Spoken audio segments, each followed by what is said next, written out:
Bueno, por supuesto, nosotros acá, como lo habíamos anticipado, en este primer programa, voy a tener el gusto de conversar con uno de los profesionales más destacados en cuanto se refiere a la cardiología en la provincia, digamos, ¿no? Y aparte el gusto personal de haberlo conocido en chico y de haber tenido algunas vivencias con el doctor Gustavo Bustamante Labarta. Doctor, ¿cómo le va? Buen día. Hola Miguel. Bueno, primero es un placer que me hayas elegido para empezar con este programa, que deseo que sea muy exitoso y te auguro realmente un muy buen programa y una buena serie y que esto se mantenga en el tiempo. Y además para mí también es especial porque, como saben todos, yo soy de Libertador, de Fraile inicialmente y después de Ledesma. Entonces, para mí el ramal sigue siendo algo muy especial y que llevo en el corazón. Y como bien dijo Miguel, nos conocemos hace, no vamos a decir cuánto, ¿no? No. 50 años, fuimos compañeros en la primaria y hemos logrado mantener una amistad muy linda. Así que gracias Miguel y mucho éxito en tu programa. Bueno, gracias doctor. Bueno, directamente vamos a ir a lo que es las preguntas, lo que ustedes estarán ya pensando atrás de cámara en sus casas. Agradecerles porque nos están recibiendo en este primer programa. Y bueno, la primera pregunta, doctor, es ¿cuáles son las preocupaciones o los temas más puntuales por los cuales un paciente va a un consultorio o a su consultorio directamente? Bueno, en realidad los motivos de consulta son diversos y también depende un poco de la edad de los grupos etarios de los pacientes. La mayor parte de los pacientes consultan por síntomas que pueden ser dolores de pecho, palpitaciones o taquicardia, sensación que el corazón late muy acelerado, falta de aire, hinchazón de las piernas y mareos. Yo diría que esos síntomas o estos signos son los más comunes de motivo de consulta. Y te decía que depende el grupo de edad, porque de acuerdo a eso uno empieza ya a hacer como una selección o empezás a tener como una probabilidad pretest de las posibilidades que un paciente tenga el síntoma y a la vez pueda tener algún tipo de enfermedad. Esas yo diría que son las comunes o las más comunes frecuentes motivos de consulta. Nosotros, digamos, el tema de la hipertensión generalmente también es tema de consulta en el consultorio. Muy frecuente es, Miguel, esto porque a veces es importante dar cifras o números porque son contundentes. En el mundo, la hipertensión es una enfermedad extremadamente frecuente, yo diría de las más frecuentes. Fíjate que en Argentina, los adultos, tenemos un 25 a 30% de prevalencia de hipertensión. O sea que en Argentina hay más de 10 millones de hipertensos. Con una particularidad que la hipertensión es una enfermedad, al ser tan extendida y tan prevalente, es una enfermedad que produce muchas complicaciones. Y es una de las principales causas de morbimortalidad, o sea, de causas de que las personas nos enfermemos o inclusive podamos morirnos. Y a la vez, más allá del número que es muy fuerte, muy grande, hay algo que es importantísimo y que la mayoría de las personas que tienen hipertensión no tienen síntomas. Hay una regla que realmente se dice que es la regla de las mitades. La mitad de la gente que tiene hipertensión no sabe. La mitad de las que saben se tratan y la mitad de los que se tratan están bien tratados. O sea que es terrible pensar que muy poca gente sabe que es hipertensa y fíjate que es muy simple hacer el diagnóstico, porque a veces la gente dice, no, yo creo que tengo presión alta porque me duele la cabeza, me duele la nuca, tengo mareos, me falta el aire, y en realidad la hipertensión, el grueso de los hipertensos no tienen síntomas. Y la única manera de diagnosticarlo es tomándose la presión. Entonces, creo que el programa, más allá de algunas cosas como las que vamos a charlar, el objeto, yo conozco de tus programas anteriores porque he estado 2 veces o 3 en alguna entrevista radial que hicimos, es llegar a la gente y mandarle mensajes. ¿Y cómo hago diagnóstico? Tomándome la presión. Y habría que preguntar a la gente que está del otro lado del televisor si todos se han tomado la presión en el último año. Y si no lo han hecho, independientemente de la edad que se la tomen, y van a darse la sorpresa de que las personas mayores de 50 años, como nosotros, la mayoría son hipertensos y la mayoría probablemente no sabían. Doctor, estamos hablando nosotros, para que quizás entienda la gente mayor, la hipertensión es cuando hay una presión alta, ¿no es cierto? Cuando la presión es alta. Y la hipo es cuando para abajo, ¿no es cierto? Sí. Así es. ¿En qué valores hablamos de que una presión está alta y necesitaríamos estar con un facultativo o medicarnos, doctor? Está bien, eso es muy simple. Hay una definición que eso se usa en todo el mundo. La presión normal es 120/80, independientemente de la edad. A los 20, 40, 60, 80 o 100, si tenemos la suerte de llegar, seamos hombres o mujeres, la presión es 120/80. Y si yo tengo más de 135 de máxima o más de 85 de mínima, tengo hipertensión, por definición, ¿sí? Después habrá que ver cómo hay que tratarla, si hay que dar fármacos, si hay que tomar medidas higiénico-dietéticas, si hay que hacer cambios en el estilo de vida, pero ese es el punto de corte. Nosotros generalmente por ahí utilizamos esta frase, la hacemos público, por ahí lo utilizamos en radio y bueno, lo vamos a hacer ahora seguido también en el programa, como quien dice, menos sal y más vida. Sí, es verdad eso, aunque en realidad yo acá también aclararía algo. Una persona que va a ser hipertensa porque tiene condicionantes, determinantes o predisposición para hacerlo. El comer mucha sal no es que una persona que no va a ser hipertensa lo va a hacer hipertenso. Ahora sí, cuando una persona tiene hipertensión, tiene que cuidarse en ingerir menos cantidad de sal. Por otro lado, me viene a la cabeza algo que también es importante, que la gente a veces le tiene miedo a lo que llaman, yo tengo hipertensión hereditaria, ¿sí? Porque dicen mi papá, mi mamá, tengo un tío que tuvieron presión alta. Y en realidad no es así. En realidad es que es tan frecuente la hipertensión que después de los 50, si llegamos a vivir 80 años, todos los seres humanos vamos a tener hipertensión. ¿Bien? Entonces es una enfermedad muy común. Y esto de lo hereditario no hay que tenerle miedo, y yo por ahí más le tendría respeto, cuidado en decir, más que mi papá sea hipertenso, usted tiene peso adecuado, camina, hace actividad física, se cuida en las comidas, etc. Más que tenerle miedo a que mis padres son hipertensos. Claro, lógicamente, después voy a apuntar a un temita que tiene relacionado fundamentalmente con los que hacemos de una o medianamente algún deporte como es tan conocido acá en esta zona, en Ledesma, que es el fútbol de veterano. Pero antes quería hacerle otra preguntita, doctor. ¿Qué es una ACV? Bueno, una ACV, que esa es una sigla, se llama accidente cerebrovascular, es un episodio donde una persona, por una enfermedad en sus arterias cerebrales, que se tapa, ya sea por una enfermedad aterosclerótica o por una embolia, deja de llegar sangre a una parte del cerebro y eso genera un episodio donde el paciente puede tener dificultades para hablar, dificultades para mover el cuerpo, dificultades para caminar. Entonces, me parece que la pregunta es buena porque muchas personas tienen episodios que a veces son transitorios, dicen, tengo la lengua bola o tengo como una papa que tuviera en la boca y no puedo hablar, y pasó, a los 5 minutos se resuelve y no consultan, o se me adormeció la mano, o tengo pérdida de sensibilidad, o estaba comiendo y no puedo agarrar el vaso o el tenedor, o me empezó la pierna a perder fuerza y no puedo caminar bien. O por ahí otra, no puedo coordinar bien una oración, no puedo hablar. Exactamente, ¿no? Que tengo una dificultad. O me río perdiendo la simetría en la boca. Exactamente, eso es importantísimo. Entonces, ante un signo o un síntoma de esas características, una persona debería consultar. Y el ACV es una de las principales causas de, cuando hace rato yo mencionaba la morbimortalidad, de que la gente se enferme y la gente se muera. Hoy los seres humanos nos morimos de enfermedades cardiovasculares. Significa enfermedades del corazón o enfermedades cerebrales.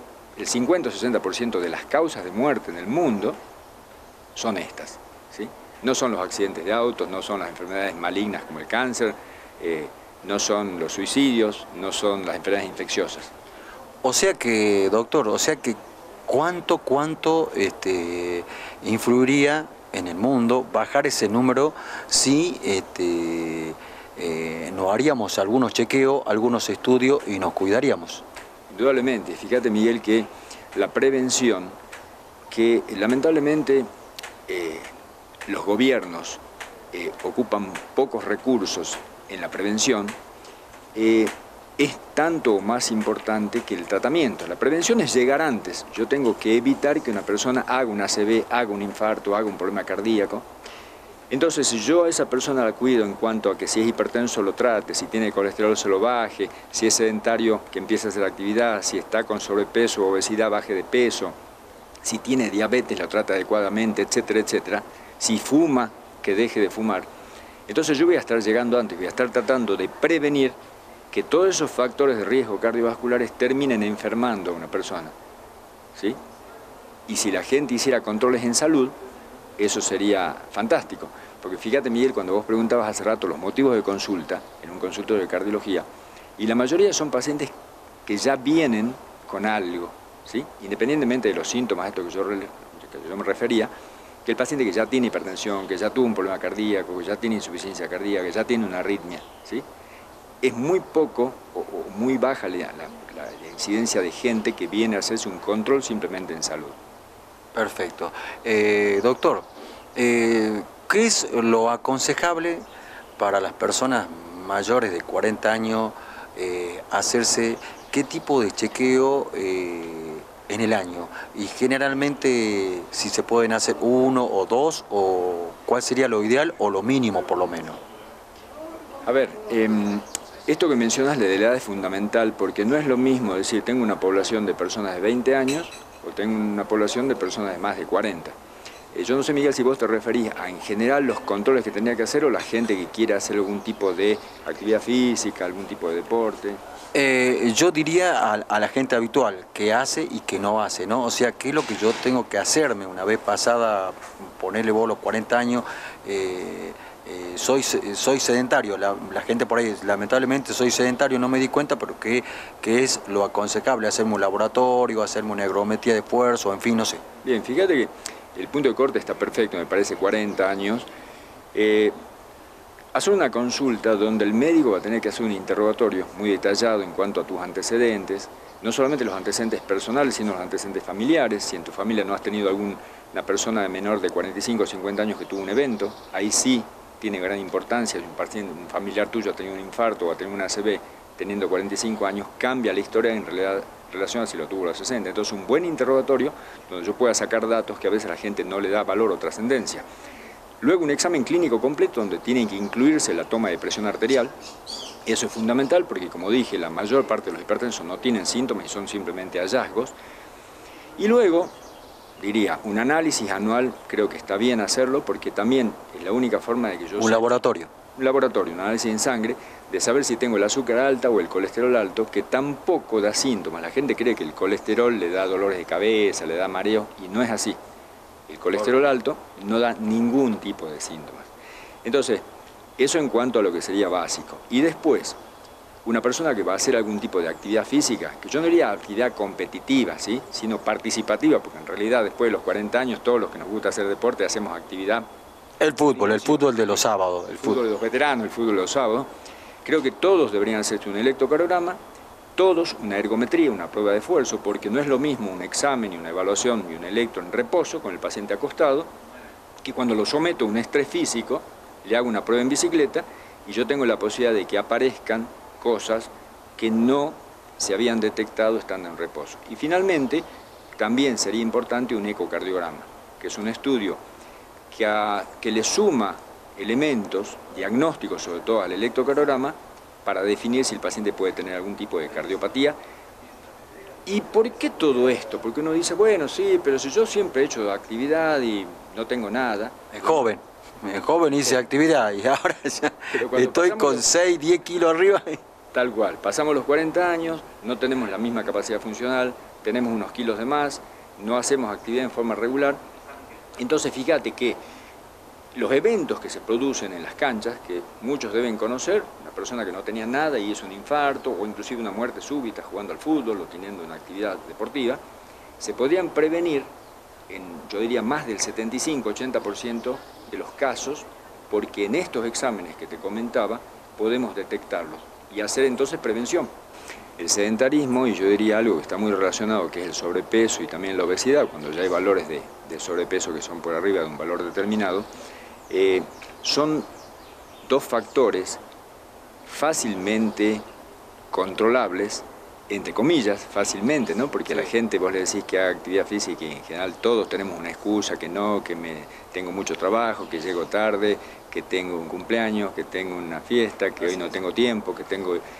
Entonces, fíjate, por definición, para que también quede claro, una persona sedentaria es aquella que hace menos de 3 o 4 veces por semana una actividad aeróbica, que sería al menos caminar 40 minutos por día. Atento, está escuchando usted, señora, señor, estás escuchando vos, vos que a lo mejor jugás los sábados conmigo, por ahí con toda la changada, con todos los muchachos, que son más de casi de 2000 personas que juegan mayores de 35 años, y algunos directamente van a jugar el sábado. Entonces, por favor, él que no es profe de educación física, pero como un buen cardiólogo está aconsejando sobre una actividad física. Sí, fíjate entonces lo que decía. Les pregunto, como hace rato con la hipertensión, ¿cuántos de ustedes hacen una actividad aeróbica? Le hace caminar, aunque sea 40 minutos por día, 3 veces por semana. Si los que se hacen la pregunta dicen, no, yo hago una sola vez, o voy los sábados y juego al fútbol, y creo que soy deportista porque juego al fútbol los sábados, menos de 3 veces por semana son sedentarios. Entonces yo diría que el 80-90% de la gente es sedentaria. Perfecto. Y la actividad física no solamente es fundamental por mejor control de los problemas metabólicos, como puede ser el azúcar alto o el colesterol, un mejor control de la hipertensión, mejora la capacidad, digamos, psicofísica, inclusive está demostrado que disminuye la osteoporosis, y ahí recientemente han salido algunos estudios muy interesantes que el envejecimiento cerebral también se ha demostrado que la actividad física puede retrasarlo. Entonces es fundamental. Y entonces creo que todos tendríamos que empezar a caminar, porque además es algo muy barato. No es necesario que yo tenga un club, que yo pague una cuota en tal lugar para ir a jugar fútbol 5 o lo que sea, o tener una bicicleta. Caminar 40 minutos por día, 3 veces por semana por lo menos. Correcto. Están escuchando. No lo digo yo como profe, lo dice el doctor, porque la experiencia y los miles de pacientes que pasan en el año por su consultorio hace que el doctor te esté aconsejando, ¿no? Así que, bueno, Gustavo, realmente nos has dejado un panorama muy completo sobre el tema del corazón, de este bobito que trabaja toda la vida, toda la vida trabaja. Lo último chiquitito así, en 2 o 3 palabras. Si por ahí los síntomas por ahí de un infarto. Bueno, el infarto, que es una de las patologías más temidas desde el punto de vista cardiovascular, el síntoma principal es el dolor de pecho, ¿sí? Que se refiere generalmente como una opresión, como algo que me están poniendo un peso en el pecho, como si me pisara un elefante. Pero no siempre los pacientes que tienen un infarto tienen ese síntoma típico. Pueden tener también una molestia como adormecimiento en el brazo izquierdo, un dolor en el hombro, un dolor en la boca del estómago, ¿sí? Pero hay muchos pacientes, y sobre todo los pacientes grandes, añosos o las mujeres, que tienen un umbral del dolor que es más alto, entonces no tienen síntomas. En general, el síntoma príncipe yo diría que es el dolor. El dolor de pecho. El dolor de pecho. Como una pisada de algo fuerte. Una opresión, ¿sí? Y ante este síntoma creo que hay que consultar y hacerse los estudios. Esto no significa que la persona que tiene un dolor de pecho va a tener un problema coronario o eventualmente después un infarto, pero es un signo o un síntoma que merece darle atención y hacer una consulta. Perfecto. Gracias, Gustavo. Realmente cumpliste un poco el sueño que tenía, ¿no? De que más allá de que nos conozcamos y de nuestra amistad, seas el primer invitado a este ciclo de vida que es deporte y salud. Así que te invito a que te despidas de tu audiencia, porque sos un ledemense que se ha venido para acá. De nada, Miguel, yo el agradecido soy yo, porque bueno, para mí es un placer compartir esto con vos y sobre todo que me hayas considerado para estar en tu primer programa, y vuelvo a desearte mucho éxito y te auguro realmente un buen ciclo y que dure mucho tiempo. Y lo más importante a la gente es que ojalá estas cosas que les marcamos les sean de ayuda y sobre todo que hagan mucho hincapié en el tema esto de la prevención, de hacerse un control, de revisarse y de empezar a hacer actividad física, que creo que es fundamental. Así que bueno, saludos a todos los amigos del ramal, los aprecio mucho y gracias de nuevo, Miguel. Bueno, estuvo con nosotros el doctor Gustavo Bustamante Labarta, un destacado cardiólogo de la provincia de Jujuy. Vamos a un corte y seguimos con el programa.